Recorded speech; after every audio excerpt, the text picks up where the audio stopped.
बड़ी अनफॉर्चुनेट सूरत हाल है कि हम सारे कानूनी पहलुओं के ऊपर बात कर रहे हैं, लेकिन पाकिस्तान में जो फ़ैसला साजी है वो कानूनी ऐवानों से बाहर होती है, वो ताकत के ऐवानों में होती है।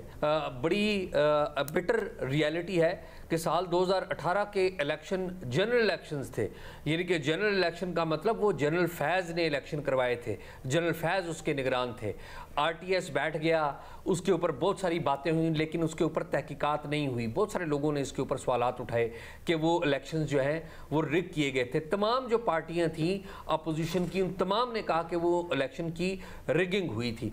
और इस इलेक्शन की रिगिंग के हवाले से जो उस वक्त की हुकूमत थी पाकिस्तान तहरीक इंसाफ की, उन्होंने भी इस बात को तस्लीम करके एक तहकीकाती कमेटी कायम की थी पार्लियामेंट के अंदर, जिसके सरबराह परवेज़ खटक साहब को बनाया था। उसकी तहकीकात आज तक नहीं हो सकी। आज अभी जो इलेक्शन होने जा रहे हैं ये भी जनरल इलेक्शन होने जा रहे हैं। हमें जो चीज़ें नज़र आ रही हैं वो चीज़ें बड़ी वाज़ेह और क्लियर नज़र आ रही हैं कि नवाज़ शरीफ साहब बाकायदा एक अंडरस्टैंडिंग के तहत, जिस तरह वो बाहर गए थे उसी अंडरस्टैंडिंग के तहत वापस आ गए हैं। अब सवाल अगला ये है कि क्या नवाज शरीफ साहब जनरल इलेक्शन लड़ेंगे या नहीं। उसके ऊपर कानूनी पहलुओं के ऊपर तो बात हमारे साथियों ने की, और मेरे ख्याल में कानूनी पहलुओं से जो वो बातें कर रहे हैं वो दुरुस्त है अपनी जगह पर। लेकिन मेरा ये ख्याल है कि जो असल फैसला है वो कहीं और होना है। इस्टेब्लिशमेंट को शायद अभी इस बात की अंडरस्टैंडिंग हुई है कि नवाज शरीफ के साथ 2017 में ज़्यादती हुई थी या उनको गलत तरीके से निकाला गया था।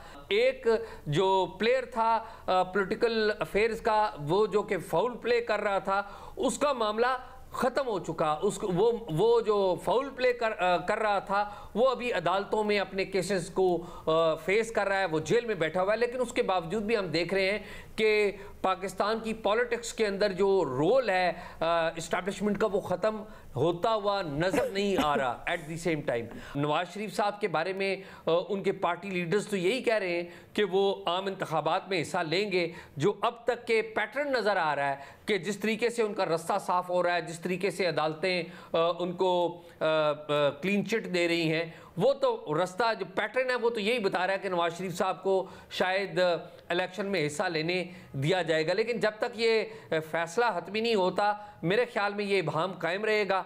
एक बात की कबूलियत ज़रूर हो सकती है, एक पहलू ज़रूर हो सकता है, वो है पाकिस्तान की इकॉनमी की सूरत हाल। पाकिस्तान में कारोबार अगर चलाना है, पाकिस्तान में अगर आगे बढ़ना है, माशी एतबार से आगे बढ़ना है, पाकिस्तान ने अगर माशी एतबार से आगे बढ़ना है तो पड़ोसियों से बेहतर ताल्लुकात बनाने होंगे, हिंदुस्तान के साथ बेहतर ताल्लुकात बनाने होंगे, अफ़गानिस्तान के साथ मामलात को ठीक करना होगा, ईरान के साथ चीज़ों को आगे बढ़ाना होगा, और उससे भी बढ़कर यह कि अमेरिका के साथ और बैनुल-अक़वामी मालियाती इदारों के साथ आपको आगे बढ़ना होगा।